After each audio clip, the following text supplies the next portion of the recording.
ചില കാര്യങ്ങൾക്ക് ഒരല്പം ഊന്നൽ കൊടുത്തുകൊണ്ട് ചില കാര്യങ്ങൾ മാത്രം സ്നാനപ്പെടുന്ന പ്രിയ സഹോദരൻ്റെ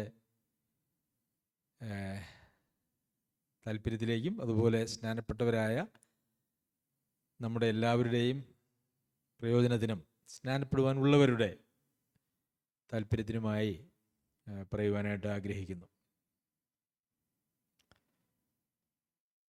വിശ്വസിക്കുകയും സ്നാനമേൽക്കുകയും ചെയ്യുന്നവൻ രക്ഷിക്കപ്പെടും എന്നുള്ള വചനം, അതിനെക്കുറിച്ചൊക്കെ നമ്മൾ പഠിക്കുകയുണ്ടായി കഴിഞ്ഞ ഞായറാഴ്ച.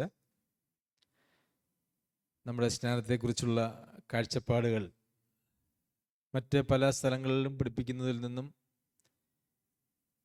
ഒരല്പം വ്യത്യസ്തമാണ്. അല്പമല്ല, ഏറെ വ്യത്യസ്തമാണ്. എന്നാൽ തികച്ചും വചനപരവുമാണ്.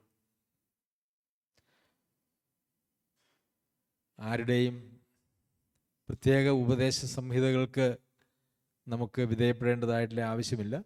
ദൈവവചനം അത് പൂർണ്ണമായി നമ്മെ സംബന്ധിച്ച് ജീവനും ഭക്തിക്കും വേണ്ടി ദുഃഖയും തൻ്റെ വചനത്തിലൂടെ നമുക്ക് നൽകിയിട്ടുള്ളതുകൊണ്ട് ദൈവവചനം പഠിക്കുവാനും അതനുസരിക്കുവാനുമുള്ള പൂർണ്ണ സ്വാതന്ത്ര്യം നമുക്കുണ്ട്. തിരുവത്താഴ ശുശ്രൂഷയെക്കുറിച്ചും ക്രിസ്തീയ ജീവിതത്തെക്കുറിച്ചും സഭാജീവിതത്തെക്കുറിച്ചും സഭാ ക്രമീകരണത്തെക്കുറിച്ചുമൊക്കെ നമുക്ക് ദൈവവചനത്തിൻ്റെ അടിസ്ഥാനത്തിൽ നമ്മളുടേതായിട്ടുള്ള നിലപാടുകൾ നമ്മൾ എടുത്തിട്ടുണ്ട് എന്നുള്ളത് അറിയാമല്ലോ. ശരി, സ്നാനത്തെക്കുറിച്ച് ചില കാര്യങ്ങൾ കൂടി ഞാൻ പറയുവാനായിട്ട് ആഗ്രഹിക്കുന്നു.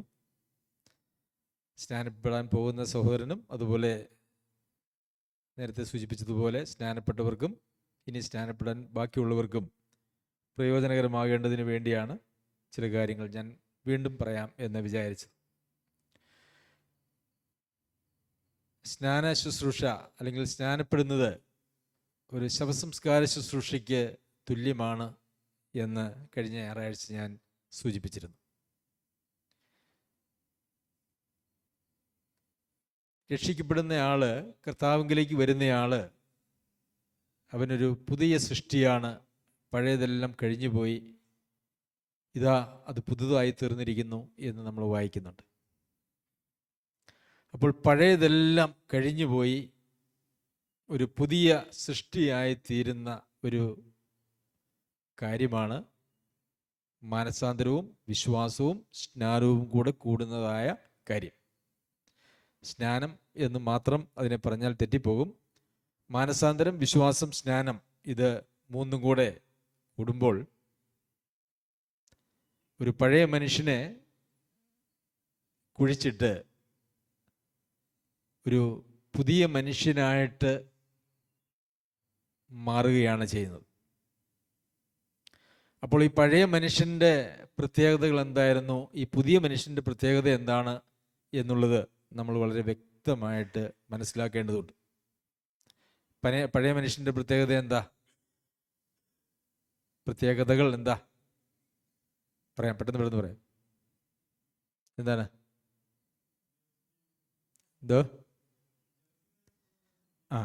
ഓക്കെ, അതിൻ്റെ ഏറ്റവും പെർഫെക്റ്റ് ആൻസർ അപ്പം ബേബി സഹോദരനെല്ലാം മനസ്സിലാക്കിക്കൊണ്ടിരിക്കുന്നുണ്ട് എന്നുള്ളത് എനിക്ക് ബോധ്യമായി. പഴയ മനുഷ്യൻ്റെ പ്രത്യേകത എന്ന് പറഞ്ഞാൽ അവൻ സ്വീകരിക്കുന്നത് എല്ലാം ജഡത്തിൽ നിന്നാണ്. അതാണ് പഴയ മനുഷ്യൻ്റെ പ്രത്യേകത. അപ്പോൾ പിന്നെ പുതിയ സൃഷ്ടിയായാൽ ആ പുതിയ സൃഷ്ടി എവിടെ നിന്നാണ് സ്വീകരിക്കുക? ആത്മാവിൽ നിന്നാണ് സ്വീകരിക്കുക. പരിച്ഛേദനയെക്കുറിച്ച് നമ്മൾ വായിക്കുമ്പോൾ പുറമേ യഹൂദനായവൻ യഹൂദനല്ല, പുറമേയുള്ള പരിച്ഛേദനയുമല്ല എന്ന് നമ്മൾ വായിക്കുന്നുണ്ട്. പരിച്ഛേദന അബ്രാഹാമിന് കൊടുത്തതിൻ്റെ പശ്ചാത്തലവും ഞാൻ നിങ്ങളോട് സൂചിപ്പിച്ചിട്ടുണ്ടല്ലോ. ദൈവത്തിൻ്റെ വാഗ്ദത്തത്തിന് കാത്തിരിക്കാതെ ജഡത്തിൻ്റെ ആലോചനയ്ക്ക് വിധേയപ്പെട്ട് പോയതിൻ്റെ ബാക്കി പത്രമായിട്ടാണ്, ജഡത്തിൽ ആശ്രയിക്കരുത് എന്നുള്ളതിൻ്റെ അടയാളമായിട്ടാണ് ജഡത്തിൻ്റെ ഒരു ഭാഗം മുറിച്ച് കളയുവാനായിട്ട് അന്ന് ദൈവം പറഞ്ഞത്. പക്ഷേ അങ്ങനെ യഹൂദന്മാരെല്ലാവരും പരിച്ഛേദന ഏറ്റിരുന്നു. പക്ഷേ നമ്മൾ വചനത്തിൽ വായിക്കുന്നു, ആ പുറമേ ഉള്ള ബാഹ്യമായ പരിച്ഛേദനയല്ല. പുറമേ അങ്ങനെ പരിച്ഛേദന ഏറ്റ ഒരാളെ ഒരു യഹൂദനായിട്ടും യഥാർത്ഥത്തിൽ കണക്കാക്കുവാനായിട്ട് സാധിക്കുകയില്ല. അപ്പോൾ പിന്നെ ആന്തരികമായ ഒരു വ്യത്യാസമില്ലാതെ കേവല പരിച്ഛേദന കൊണ്ട് അതുകൊണ്ട് ഒരർത്ഥവുമില്ല, ദൈവസന്നിധിയിൽ സ്വീകാര്യവുമല്ല എന്നാണ് അവിടെ നമുക്ക് മനസ്സിലാക്കുവാനായിട്ട് കഴിയുന്നത്. അപ്പോൾ ഈ മാനസാന്തരം, വിശ്വാസം, സ്നാനം, ഈ കാര്യത്തെക്കുറിച്ച് നമ്മൾ ചിന്തിക്കുമ്പോൾ സ്നാനത്തിൽ അവനോടുകൂടെ കുഴിച്ചിടപ്പെട്ടു എന്നാണ് നമ്മൾ വായിക്കുന്നത്. അവിടെ പഴയ മനുഷ്യനെ അടക്കുന്ന പരിപാടിയാണ് സ്നാനം. വെള്ളത്തിൽ പൊങ്ങി പോരാനായിട്ട് കഴിയും ഈ പഴയ മനുഷ്യനെ അവിടെ അടക്കാതെ തന്നെ. ആ പഴയ മനുഷ്യനെ ഉപേക്ഷിക്കാതെ ആ പഴയ മനുഷ്യന് തന്നെ എഴുന്നേറ്റ് പോരാനായിട്ട് സാധിക്കും, ഇല്ലേ? അതെപ്പോഴാണ് അങ്ങനെ സാധിക്കുന്നത്? എന്തുകൊണ്ടാണ്, എപ്പോഴാണ് ഈ സ്നാനപ്പെട്ടിട്ട് എഴുന്നേറ്റ് പോരുമ്പോഴും ഈ പഴയ മനുഷ്യൻ എഴുന്നേറ്റ് പോരുന്നത് എപ്പോഴാണ്? മാനസാന്തരവും വിശ്വാസവും ശരിയായിട്ടുള്ള നിലയിൽ ഇല്ലാതെ പോയി മുങ്ങിയിട്ട് പൊങ്ങിപ്പോന്നാൽ ആ പൊങ്ങി വരുന്നത് ആരാണ്? പഴയ മനുഷ്യൻ തന്നെയാണ്. അപ്പോൾ പിന്നെ മാനസാന്തരം എന്ന് പറയുന്ന വിഷയത്തിലേക്ക് വരും. നമുക്ക് മാനസാന്തരം ആവശ്യമാണ്, അല്ലേ? വിശ്വാസത്തിലേക്ക് വരുന്ന ആളുകൾക്ക് മാനസാന്തരം ആവശ്യമാണ്. എന്നാൽ അങ്ങനെ വിശ്വാസികളായി തീർന്ന ആളുകൾക്കും അവരുടെ ജീവിതത്തിൽ അവർ ക്രിസ്തുവിനെ പോലെ ആകുന്നത് വരെ മാനസാന്തരം ആവശ്യമാണ്. എന്ന് വെച്ചാൽ ഈ ലോകത്തിൽ ജീവിക്കുന്ന എല്ലാ കാലത്തും മാനസാന്തരം ആവശ്യമാണ്. എന്നാൽ രക്ഷിക്കപ്പെടുന്നതിനോടനുബന്ധിച്ചുള്ളതായുള്ള മാനസാന്തരം മറ്റു മാനസാന്തരത്തിൽ നിന്ന് ഒരല്പം വ്യത്യാസമാണ്. അത് സ്നാനപ്പെടുന്ന ആൾ അറിഞ്ഞിരിക്കേണ്ടത് ആവശ്യമാണ്. സ്നാനപ്പെട്ട ആളുകളും പെടാനിരിക്കുന്നവരും അറിഞ്ഞിരിക്കേണ്ടത് ആവശ്യമാണ്. എന്താണ്? ഇത്രയും കാലം ഞാൻ എൻ്റെ ഇഷ്ടത്തിനനുസരിച്ച്, എൻ്റെ ജഡത്തിൻ്റെ ഇഷ്ടങ്ങൾക്കും എൻ്റെ താല്പര്യങ്ങൾക്കും എന്നോട് കൂടെയുള്ള ആളുകളുടെ താല്പര്യങ്ങൾക്കും അനുസരിച്ചാണ് ഞാൻ ജീവിച്ചത്. അത് ദൈവത്തോടുള്ള മത്സരവും ദൈവിക വ്യവസ്ഥതയോടുള്ള പോരാട്ടവുമാണ്. ഞാൻ അത് നിർത്തുന്നു. എൻ്റെ എല്ലാ ഇഷ്ടങ്ങളും, എന്നെ ചുറ്റിപ്പറ്റിയുള്ള ആളുകളുടെ ഇഷ്ടങ്ങളെല്ലാം ഞാൻ ഇന്ന് നിർത്തുകയാണ്. അത് തെറ്റായിപ്പോയി. എന്നിട്ട് മാനസാന്തരപ്പെടുക എന്ന് മാത്രമല്ല, മാനസാന്തരപ്പെട്ട് തിരിയുക എന്നാണ് നമ്മൾ വായിക്കുന്നത്. മാനസാന്തരപ്പെട്ട് തിരിഞ്ഞുകൊള്ളുവിൻ. അപ്പം ഒരാൾ പോകുന്നതായിട്ടുള്ള ഒരു റൂട്ടുണ്ട്. ആ റൂട്ടിൽ അവനെ നിയന്ത്രിച്ചിരുന്നത് അവൻ്റെ തന്നെ ജഡവും അവൻ്റെ ഇഷ്ടങ്ങളും മോഹങ്ങളും അവനോട് കൂടിയുള്ള ആളുകളുടെ അതേ കാഴ്ചപ്പാടുകളും ഒക്കെ ഉള്ള ആളുകളുടെ സമ്മർദ്ദങ്ങളും അല്ലെങ്കിൽ താല്പര്യങ്ങളുമായിരുന്നു. ഇനി അവിടെ നിന്ന്, ആ പോക്കിൽ നിന്ന് മാനസാന്തരപ്പെട്ടു എന്ന് പറയുമ്പോൾ നമ്മൾ തെറ്റാണ് എന്ന് മനസ്സിലാക്കി അത് ഉപേക്ഷിക്കാൻ തയ്യാറായി. മാനസാന്തരത്തിൽ അത് സംഭവിക്കുന്നു. പിന്നെ മാനസാന്തരപ്പെട്ട് തിരിയുമ്പോഴോ? മാനസാന്തരപ്പെട്ടാൽ തിരിച്ചിൽ ആവശ്യമാണ്. തിരിയുമ്പോൾ നമുക്ക് പോകാനായിട്ടുള്ള വേറെ ഒരു വഴിയിലേക്ക് തിരികുകയാണ്. അതിനെക്കുറിച്ച് മത്തായി എഴുതിയ സുവിശേഷം 7-ാം അധ്യായത്തിൽ ഒരു വിശാലമായിട്ടുള്ള വഴിയും ഒരു ഞെരുക്കമുള്ള വഴിയെക്കുറിച്ച് നമ്മൾ വായിക്കുന്നുണ്ട്. വിശാലമായിട്ടുള്ള വഴിയുടെ പ്രത്യേകത എന്താ? നമുക്ക് നമ്മുടെ ഇഷ്ടങ്ങൾക്കനുസരിച്ച് പോകാം, മറ്റുള്ളവരുടെ ഇഷ്ടങ്ങൾക്കനുസരിച്ച് പോകാം, നമുക്ക് ഇഷ്ടമുള്ളവരുടെ ഇഷ്ടങ്ങൾക്കനുസരിച്ച് പോകാം. അങ്ങനെ നമുക്ക് ഇഷ്ടംപോലെ ഓപ്ഷൻസാണ്. ആരും നമ്മളെ നിയന്ത്രിക്കാനായിട്ടില്ല. അപ്പോൾ എതിലേ നടന്നു പോയാലും അവസാനം ഒന്നാണ് എന്നുള്ളത് കൊണ്ട് ആ വഴിക്കൊന്നും പ്രത്യേകിച്ച് നിയന്ത്രണങ്ങളൊന്നുമില്ല. എന്നാൽ ദൈവരാജ്യത്തിലേക്കുള്ള വഴി എന്ന് പറയുന്നത് അത് വളരെ ഞെരുക്കമുള്ളതാണ്. ഞെരുക്കമുള്ള വഴി എന്ന് പറഞ്ഞാൽ എന്താ അർത്ഥം? ഞെരുക്കമുള്ള വഴിയിലൂടെയൊക്കെ നമ്മൾ പലരും ഒരുപക്ഷെ യാത്ര ചെയ്തിട്ടുണ്ടാവും.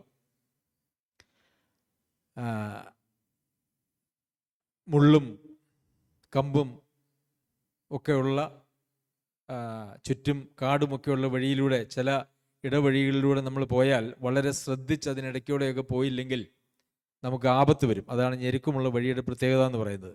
അപ്പോൾ നമുക്ക് നേരെ നല്ല കൈയൊക്കെ വീശി ആ വഴിയെ നടക്കാനായിട്ട് പറ്റില്ല. നമ്മളെങ്ങനെ നടക്കും?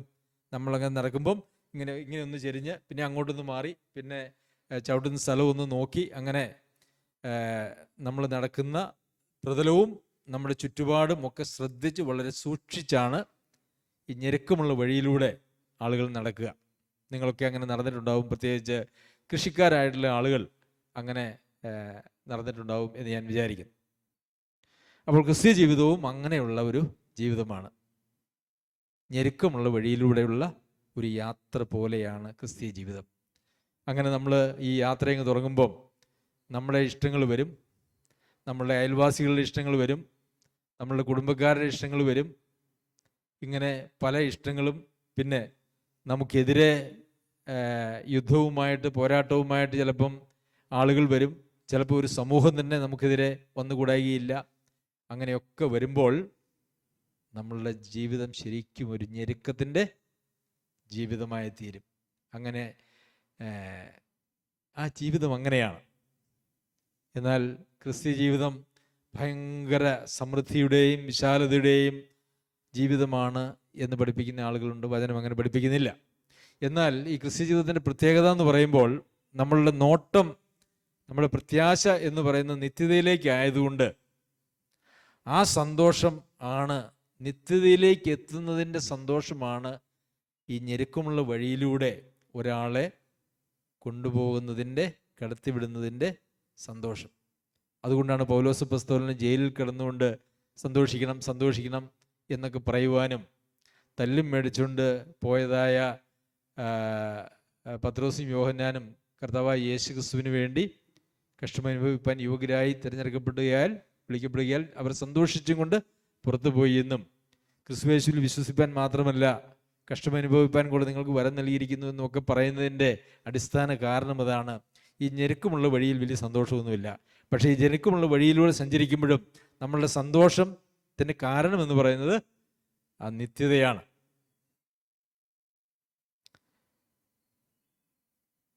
അപ്പോൾ സ്നാനപ്പെട്ടതിന് ശേഷം, അതായത് മാനസാന്തരം, വിശ്വാസം, സ്നാനം, അതിനുശേഷം ഒരാൾ അവരവരുടെ ഇഷ്ടങ്ങൾക്കനുസരിച്ചാണ് ജീവിക്കുന്നതെങ്കിൽ പുറമേ യഹൂദനായവൻ യഹൂദനല്ല, ജഡത്തിലുള്ള പരിച്ഛേദനയുമല്ല. രക്ഷിക്കപ്പെട്ടതിന് ശേഷം, സ്നാനപ്പെട്ടതിന് ശേഷം ജഡത്തെ അനുസരിച്ചാണ് ജീവിക്കുന്നതെങ്കിൽ പുറമേ വിശ്വാസിയല്ല, ആ സ്നാനവുമല്ല. നമ്മളുടെ സ്നാനപ്പെട്ടവരോടായിട്ട് പറയുവാനായിട്ടുള്ളത്, നമ്മളുടെ സ്നാനത്തിന് ഒരു ആത്മീക അർത്ഥവും യാഥാർത്ഥ്യവും വരുന്നത് നമ്മൾ ആ പഴയ വഴികളെ വിട്ടുമാറി നമ്മുടെ ആ പഴയ മനുഷ്യനെ നമ്മൾ ഉപേക്ഷിച്ച് വിട്ടുകളഞ്ഞിട്ടുണ്ടെങ്കിൽ മാത്രമാണ്. അതുകൊണ്ടാണ് വചനം വളരെ കൃത്യമായി പഠിപ്പിക്കുന്നത്. ഒരാൾ വന്നല്ലോ, ഓക്കെ. വചനം വളരെ കൃത്യമായിട്ട് പഠിപ്പിക്കുന്നത്, നിങ്ങൾ വിശ്വാസികളോട് പറയുക, റോമയിലുള്ള വിശ്വാസികളോട് പറയുക, നിങ്ങൾ ജഡത്തെ അനുസരിച്ച് ജീവിച്ചാൽ മരിക്കും നിശ്ചയം, യാതൊരു സംശയവുമില്ല. അതിനെക്കുറിച്ച് പിന്നെ ഒരു ചോദ്യങ്ങളുമില്ല. പ്രിയമുള്ളവരെ, സ്നാനപ്പെട്ട നമ്മുടെ ജീവിതം എങ്ങനെയാണ്?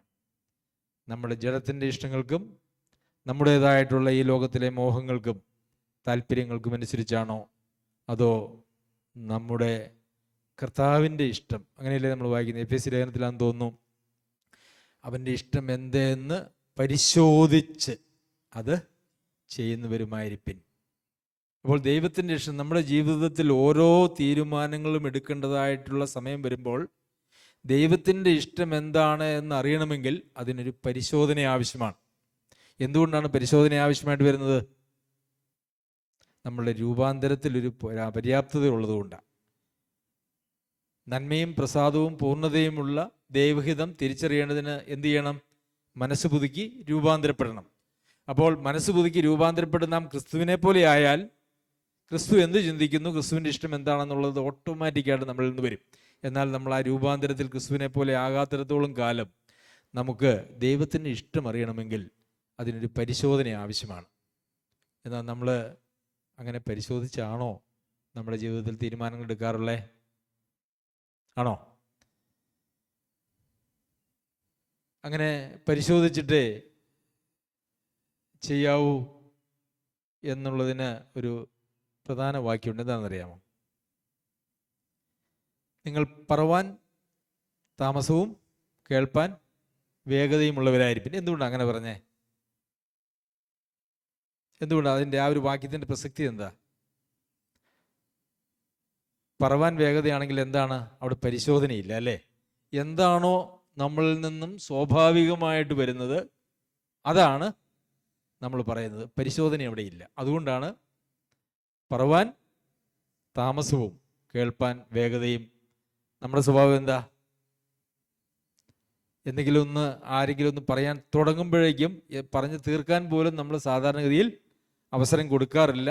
അപ്പം തന്നെ നമ്മൾ നമ്മളുടേതായിട്ടുള്ള രീതിയിലുള്ള ഒരു പ്രതികരണം, അത് 100% ജഡത്തിൽ നിന്നാണ്. പല കാര്യങ്ങളും കേട്ടിട്ട് ഒരു പക്ഷേ ചില മിനിറ്റുകളോ മണിക്കൂറുകളോ ചില ദിവസങ്ങളോ തന്നെ തീരുമാനങ്ങൾ എടുക്കുന്നതിന് നമ്മൾ താമസിപ്പിക്കേണ്ടതായിട്ട് വരും. കാരണം ദൈവേഷ്ടം എന്താണ് എന്നുള്ളത് നമുക്ക് ബോധ്യമാകുന്നത് വരെ അതിന്മേൽ പ്രതികരിക്കാൻ നമുക്കൊരവകാശവുമില്ല. സത്യമാണോ? നമ്മൾ അഭിമുഖീകരിക്കുന്ന ഒരു പ്രശ്നം, നമ്മൾ പോകാൻ ആഗ്രഹിക്കുന്നതായിട്ടുള്ളൊരു വഴി പെട്ടെന്ന് എടുത്തു ചാടാനായിട്ടുള്ള യാതൊരു അനുവാദവും നമുക്കില്ല. ദൈവത്തിൻ്റെ ഇഷ്ടം എന്താണ് എന്ന് തിരിച്ചറിയുന്ന നിമിഷം വരെ പ്രതികരിക്കാനോ തീരുമാനമെടുക്കുവാനോ നടപ്പിലാക്കുവാനോ നമുക്ക് അനുവാദമില്ല. സ്നാനപ്പെടാൻ തീരുമാനിച്ച ആൾ ഇനി വേണ്ട എന്ന് വെക്കുമെന്ന് എനിക്കൊരു സംശയമുണ്ട്. കാരണം ഇത് ഇത്ര കഠിന വാക്കാണോ എന്ന് തോന്നിപ്പോകും, അല്ലേ? അപ്പോൾ സഹോദരന്മാരെ, ക്രിസ്തീയ ജീവിതത്തെ ഇന്ന് വളരെ ലൈറ്റായിട്ട് അതിൻ്റെ എല്ലാ അന്തസത്തകളും കളഞ്ഞ്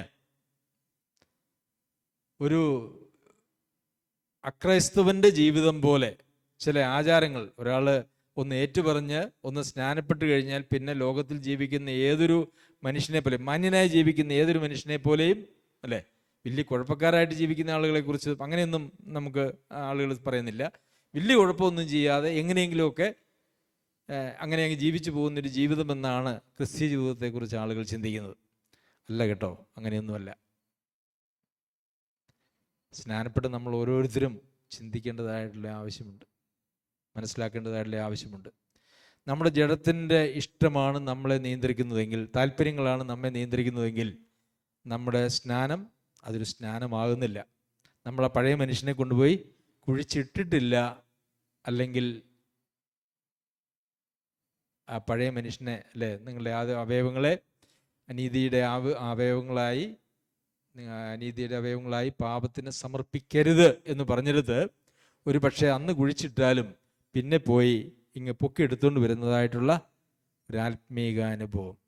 അതാണ് യഥാർത്ഥത്തിൽ നമ്മൾ എന്ന് ആ ദൈവാത്മാവിൽ നിന്നും കേട്ട് ദൈവേഷം ചെയ്യാനായിട്ടുള്ള താല്പര്യത്തെ മാറ്റിവെച്ച് നമ്മളുടെ ഇഷ്ടത്തിനും നമ്മുടെ കൂടെയുള്ള ആളുകളുടെ ഇഷ്ടത്തിനും യാത്ര ചെയ്യുവാനായിട്ട് നമ്മൾ ആഗ്രഹിക്കുന്നുവോ അന്ന് നമ്മൾ അഴിച്ചു കളഞ്ഞത്, അല്ലേ, പഴയ മനുഷ്യനെ അവൻ്റെ പ്രവൃത്തികളോടുകൂടെ ഉരിഞ്ഞു കളഞ്ഞു എന്ന് നമ്മൾ വായിക്കുന്നുണ്ട്. ആ ഉരിഞ്ഞു കളഞ്ഞു എടുത്ത് തിരിച്ച് ധരിക്കുകയാണ് ചെയ്യുന്നത്. ഉരിഞ്ഞു കളഞ്ഞ് നമ്മൾ ആരെയാണ് ധരിച്ചേ? ക്രിസ്തുവിനെയാണ് ധരിച്ചത്, അല്ലേ? ക്രിസ്തുവിനോട് ചേരുവാൻ സ്നാനപ്പെട്ടിരിക്കുന്നതായിട്ടുള്ള നിങ്ങൾ ക്രിസ്തുവിനെ ധരിച്ചിരിക്കുന്നുവല്ലോ. അപ്പോൾ പഴയ മനുഷ്യനെ ഉരിഞ്ഞു കളഞ്ഞ് ക്രിസ്തുവിനെ ധരിച്ചു. അതിനുശേഷം കുറച്ച് കഴിഞ്ഞപ്പം ക്രിസ്തുവിനെ ഉരിഞ്ഞു കളഞ്ഞ് പഴയ മനുഷ്യനെ എടുത്തിരുന്നതായിട്ടുള്ള പരിപാടി. അങ്ങനെ ഒരാൾ സ്നാനപ്പെട്ടു എന്ന് പറയുന്നതിൽ എന്താ അർത്ഥമുള്ളേ? വല്ല അർത്ഥമുണ്ടോ? ഉണ്ടോ? പറയ്. ഇല്ല.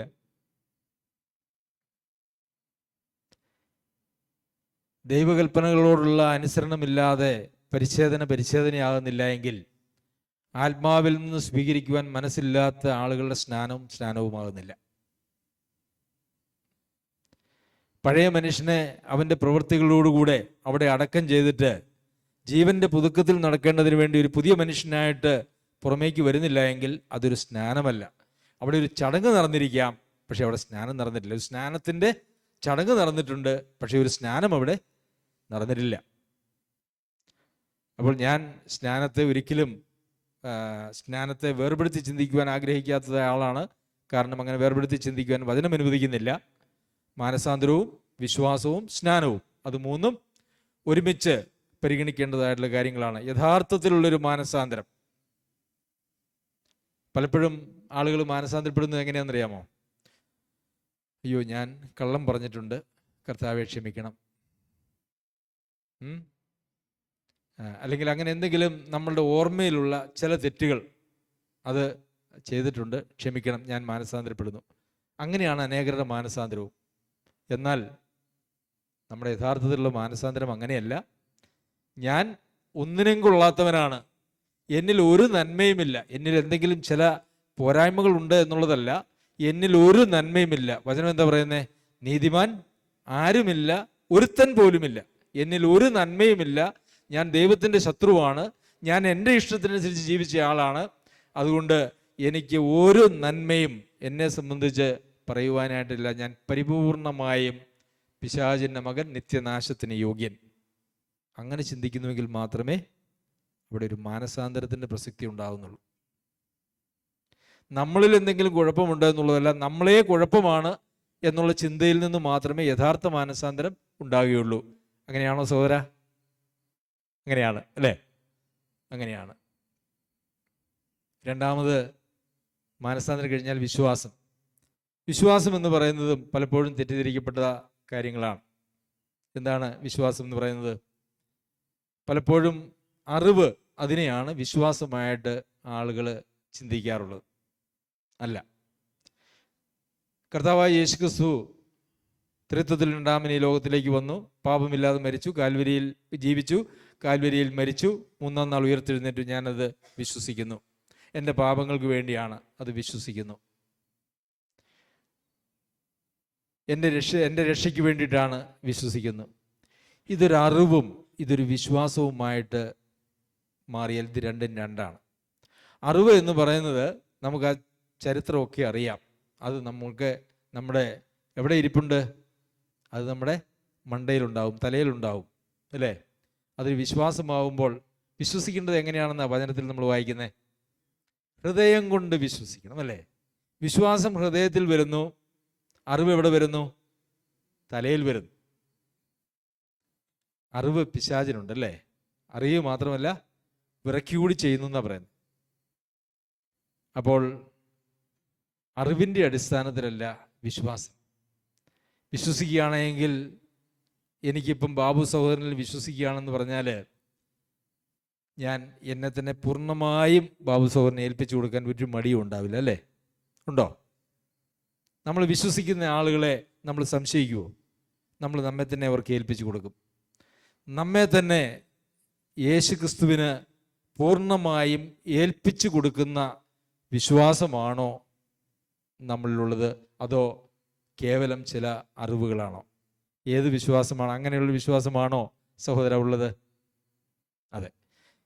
ഇന്ന് സഹോദരനെ തന്നെ കർത്താവിൻ്റെ പാദത്തെങ്കിൽ പൂർണ്ണമായും ഏൽപ്പിച്ചു കൊടുക്കുകയാണ്. എന്തിനാണ്?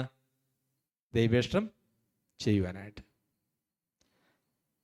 യേശുവിനെ കർത്താവായിട്ട് സ്വീകരിക്കണം എന്ന് പറയുന്നുണ്ട്.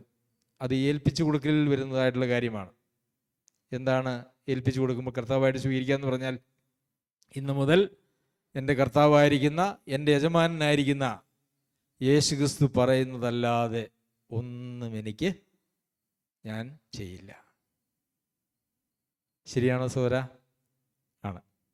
അതാണ് കർത്താവായിട്ട് സ്വീകരിക്കുക എന്ന് പറയുന്നത്. കർത്താവ് ലൂക്കോസ് എഴുതിയ സുവിശേഷം 4-ാം അധ്യായത്തിൻ്റെ 46-ാമത്തെ വാക്യമാണെന്ന് തോന്നുന്നു. കർത്താവ് ഇങ്ങനെ ചോദിച്ചു തൻ്റെ ചുറ്റുമുള്ള ആളുകളോട്, നിങ്ങൾ എന്നെ കർത്താവേ കർത്താവേ എന്ന് വിളിക്കുകയും ഞാൻ പറയുന്നതൊന്നും അനുസരിക്കാതിരിക്കുകയും ചെയ്യുന്നതെന്ത്? ഇപ്പം നമ്മളൊക്കെ പ്രാർത്ഥിക്കുമ്പോൾ കർത്താവേ എന്ന് നമ്മൾ പലപ്പോഴും ആ വാക്ക് ഉപയോഗിക്കാറുണ്ടല്ലേ? കർത്താവിന്, യേശുവിൻ്റെ കൽപ്പനകളൊന്നും അനുസരിക്കുന്നതിൽ നമ്മൾ പുറകോട്ടാണെങ്കിൽ കർത്താവേ എന്ന് വിളിക്കുവാൻ നമുക്ക് അർഹത ഇല്ല. നമ്മുടെ കർത്താവ് അല്ലാതിരിക്കുകയും കർത്താവെ നമ്മൾ വിളിക്കുകയും ചെയ്യുമ്പോൾ അതൊരു അവഹേളനമാണ്, അല്ലേ? ശരിയല്ലേ? യേശു നമ്മുടെ കർത്താവാണെങ്കിൽ മാത്രമേ കർത്താവെ എന്ന് വിളിക്കുവാൻ നമുക്ക് പ്രാഗൽഭ്യമുള്ളൂ. അപ്പോൾ വിശ്വസിക്കുക എന്ന് പറഞ്ഞാൽ അത് കേവലം നമ്മുടെ തലമണ്ടയിലുള്ളതായ ഇൻഫർമേഷൻ അല്ലെങ്കിൽ അറിവ് അല്ല, മറിച്ച് അത് നമ്മെ തന്നെ സമ്പൂർണമായി ആ കർത്താവിൻ്റെ പാദപീഠത്തിങ്കൽ സമർപ്പിക്കുന്നതിന് വേണ്ടുന്നതായ ഊർജം അല്ലെങ്കിൽ അതിനുള്ള തീരുമാനം തരുന്നതാണ്. ഇത് രണ്ടും ഉണ്ടെങ്കിൽ മാത്രമാണ് സ്നാനം എന്ന് പറയുന്ന കാര്യത്തെക്കുറിച്ചുള്ള പ്രസക്തി. സ്നാനത്തെക്കുറിച്ച് പറയുമ്പോൾ അതിനൊക്കെ ഒത്തിരി ക്ലാസ്സുകൾ വേണം, അല്ലേ? ഞാനൊക്കെ അങ്ങനെ മുമ്പുണ്ടായിരുന്ന സഭകളിലൊക്കെ അങ്ങനെ കേട്ടിട്ടുണ്ട്. 5-6 ആഴ്ച ഒക്കെ ഓരോ മണിക്കൂർ വീതം ഈ സ്നാനപ്പെടാനുള്ള ആളുകളെ ഇരുത്തി ഒത്തിരി പഠിപ്പിച്ചിട്ടാണ് സ്നാനപ്പെടുന്നത്. അങ്ങനെയൊന്നും നമുക്ക് വചനത്തിൽ കാണാനായിട്ട് കഴിയുന്നില്ല. വചനത്തിൽ അതിന് തിരിച്ചാണ് കാണുന്നത്. സ്നാനപ്പെടുത്തിയിട്ട് പഠിപ്പിക്കാനാണ് പറയുന്നത്, അല്ലേ? മത്തായി എഴുതിയ സുവിശേഷം 28-ാമത്തെ അധ്യായത്തിൽ എങ്ങനെയാണ് പറയുന്നത്? പഠിപ്പിച്ചിട്ട് സ്നാനപ്പെടുത്താനാണോ സ്നാനപ്പെടുത്തിയിട്ട് പഠിപ്പിക്കാനാണോ പറയുന്നത്? ആകയാൽ നിങ്ങൾ പുറപ്പെട്ട് പിതാവിൻ്റെയും പുത്രൻ്റെയും പരിശുദ്ധാത്മാവിൻ്റെയും നാമത്തിൽ സ്നാനം കഴിപ്പിച്ചും ഞാൻ നിങ്ങളോട് കൽപ്പിച്ചതൊക്കെയും പ്രമാണിപ്പാൻ തക്കവണ്ണം ഉപദേശിച്ചുകൊണ്ട് സകല ജാതികളെയും ശിഷ്യരാക്കിക്കൊള്ളുവിൻ. ഏതാ ആദ്യം വരുന്നേ? സ്നാനമാണ് ആദ്യം വരുന്നത്. അപ്പോൾ അതുകൊണ്ട് എന്നാൽ സ്നാനം എന്താണ് എന്തല്ല, സ്നാനത്തെ വളരെ വികലമായി ചിത്രീകരിച്ചിരിക്കുന്ന ഒരു കാലഘട്ടമായതുകൊണ്ട് അതിൻ്റെ പൊരുൾ തിരിച്ച് നമ്മൾ മനസ്സിലാക്കേണ്ടതായിട്ടുള്ള ആവശ്യമുണ്ട് എന്നുള്ളത് കൊണ്ട് മാത്രമാണ് നമ്മൾ കഴിഞ്ഞ ആഴ്ചയും ഈ ആഴ്ചയും ഒരാളുടെ മാത്രം അല്ലെങ്കിൽ ചിലരുടെ മാത്രം താല്പര്യത്തിന് വേണ്ടിയിട്ടല്ല, എല്ലാവരുടെയും താല്പര്യത്തിന് വേണ്ടിയിട്ട് ആ വിഷയം നമ്മൾ പഠിച്ചത്. അപ്പോൾ ഇനി അടുത്ത കാര്യം, സ്നാനപ്പെടുത്തിയിട്ട് വിട്ടേച്ച് പോകാൻ പറ്റുമോ? സ്നാനപ്പെടുത്തി കഴിഞ്ഞാൽ എന്ത് ചെയ്യണം? ശിഷ്യപ്പെടുത്തണം, അല്ലേ? ശിഷ്യപ്പെടുത്തണമെങ്കിൽ എന്ത് ചെയ്യണം? എല്ലാം പഠിപ്പിക്കണം. പഠിപ്പിക്കണമെങ്കിൽ എന്ത് ചെയ്യണം? പഠിക്കാൻ ഇരുന്ന് തരണം, വേണ്ടേ? ഇതിനെന്തെങ്കിലും സംശയമുണ്ടോ? നിങ്ങളൊക്കെ നല്ല വിശ്വാസികളായതുകൊണ്ട് നിങ്ങളൊടക്ക് ബാക്കിയൊന്നും പറഞ്ഞില്ല. അല്ലെങ്കിൽ നിങ്ങളിപ്പോൾ പറഞ്ഞേനെ ഷണ്ടനെ ഫിലിപ്പോസ്, അല്ലേ? ഷണ്ടനെ കൂടി കൊണ്ടുപോയി പഠിപ്പിക്കുകയാണോ ഇതേ? ഷണ്ടനെ അങ്ങോട്ട് അയക്കുകയാണോ ഇതേ? അവർ പിരിഞ്ഞു പോയി, അല്ലേ? ഫിലിപ്പോസിനെ ആത്മാവ് എടുത്തുകൊണ്ട് പോയി.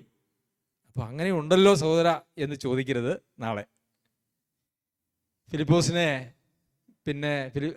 ഷണ്ടനെ പഠിപ്പിക്കാനായിട്ട് ഫിലിപ്പോസ് പോയതായിട്ട് ചരിത്രമില്ല. എന്നാൽ ഷണ്ടൻ പോയി ആ പ്രദേശങ്ങളിലൊക്കെ സഭകളുണ്ടായി.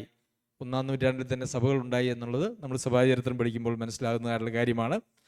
ഈ എക്സെപ്ഷൻസിനെ എടുത്തിട്ട് ഉപദേശം സ്ഥാപിക്കാനായിട്ട് പാടില്ല. അതായത് അപൂർവമായിട്ട് പ്രത്യേക സാഹചര്യങ്ങളിൽ സംഭവിക്കുന്നതായിട്ടുള്ള ചില കാര്യങ്ങളെ ഉപദേശ സ്ഥാപനത്തിനായിട്ട് ഉപയോഗിക്കാനായിട്ട് പാടില്ല. അതുകൊണ്ട് ഷണ്ടനെ വെറുതെ വിട്ടു എന്നുള്ളത് കൊണ്ട് സഹോദരൻ സ്നാനപ്പെട്ട് കഴിഞ്ഞ് കഴിഞ്ഞാൽ നമ്മൾ വെറുതെ വിടാനായിട്ട് ഉദ്ദേശിക്കുന്നില്ല. സഭയുടെ ഉത്തരവാദിത്വമാണ്. സഹോദരൻ എല്ലാ കാര്യങ്ങളും, സഹോദരൻ മാത്രമല്ല ഇവിടെയുള്ള എല്ലാവരും ഇപ്പോൾ പഠിക്കാൻ ഇരുന്ന് തന്നാലേ പഠിപ്പിക്കാൻ പറ്റുള്ളൂ. ഈ പഠിപ്പിക്കണമെങ്കിൽ ഒരു പ്രശ്നമുണ്ട്. എന്താണ്? പഠിപ്പിക്കുന്ന ആളുകൾ ഇത് അനുസരിക്കുന്ന ആളുകളായിരുന്നു, അല്ലേ? അനുസരിക്കാതെ പഠിപ്പിക്കാൻ ചെന്ന് കഴിഞ്ഞാൽ എന്താ പറയുക? ആദ്യം പോയി നിങ്ങൾ അനുസരിച്ചിട്ട് വന്നിട്ട് എന്നെ പഠിപ്പിക്കാൻ പറയും, ഇല്ലേ? അപ്പം അങ്ങനെയുള്ള ഒരു ജീവിതം ആണ് പഠിപ്പിക്കുന്ന ആളുകൾക്ക് വേണ്ടത്. അത് പഠിപ്പിക്കുന്നതായിട്ടുള്ള സഹോദരന്മാരത് പ്രത്യേകം ശ്രദ്ധിക്കണം, ഞാൻ ഉൾപ്പെടെ എന്ന് ഞാൻ അതും അതിനോട് ചേർന്ന് പറയുന്നു. പഠിപ്പീരെന്ന് പറഞ്ഞാൽ അതിന് ഉപദേശം എന്ന് പറയില്ലേ? ഉപദേശം, ശാസന, തർജ്ജനം, ഇതൊക്കെ ഈ ദൈവവചനത്തെ ഉപയോഗിച്ചുകൊണ്ട് ചെയ്യുന്നതായിട്ടുള്ള കാര്യങ്ങളാണ്. എന്നാൽ പലപ്പോഴും ശാസന പഠിപ്പീരിൻ്റെ ഒരു ഭാഗമാണോ? പഠിക്കുന്നില്ലെങ്കിൽ നമ്മൾ സ്കൂളിലൊക്കെ പോയ കാലത്ത് ഇപ്പോഴത്തെ പിള്ളേരോട് പറയാനില്ല, നമ്മളെന്താ ചെയ്യുക?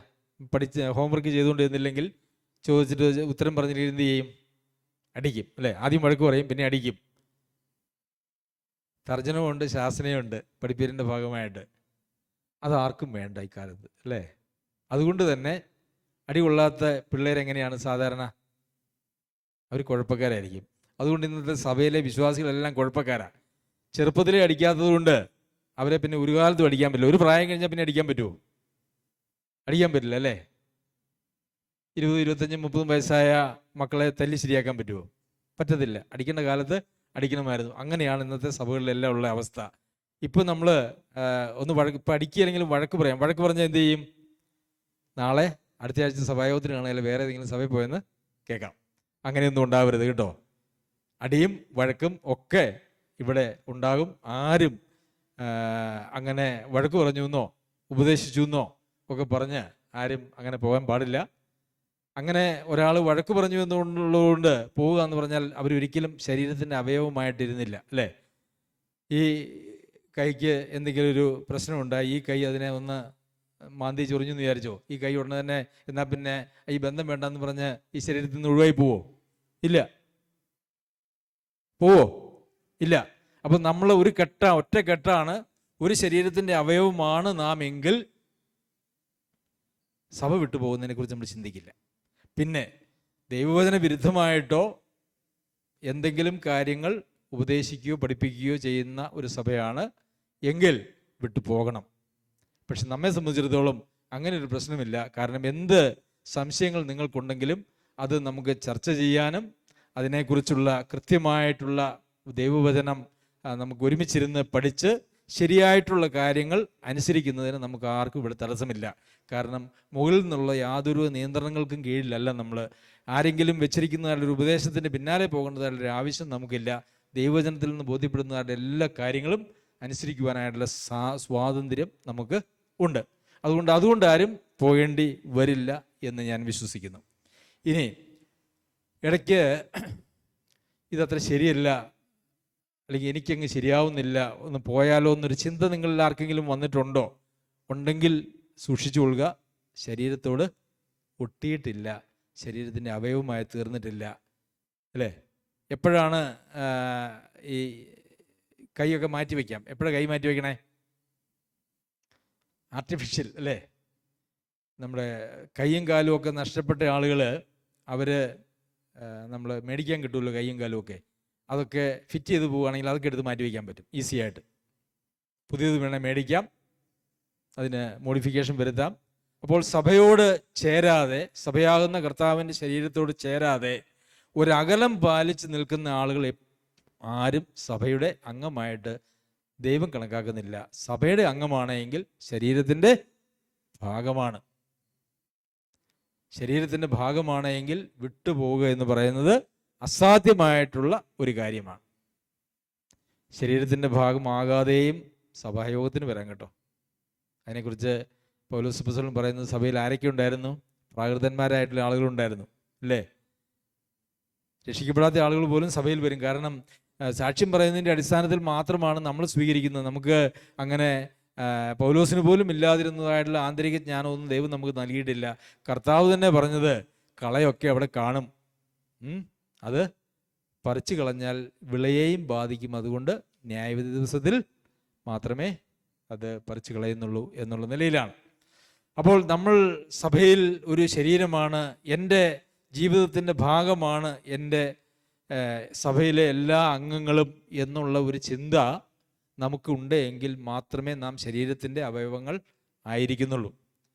അപ്പോൾ ഇന്നു മുതൽ സ്നാനപ്പെട്ട് കഴിഞ്ഞാൽ മാനസാന്തരവും വിശ്വാസവും ഒക്കെ ഉള്ള ഒരു സ്നാനമാണ് എങ്കിൽ ശരീരത്തിൻ്റെ ഒരു ഭാഗമായിട്ട് പ്രിയ സഹോദരനും തീരുകയാണ്.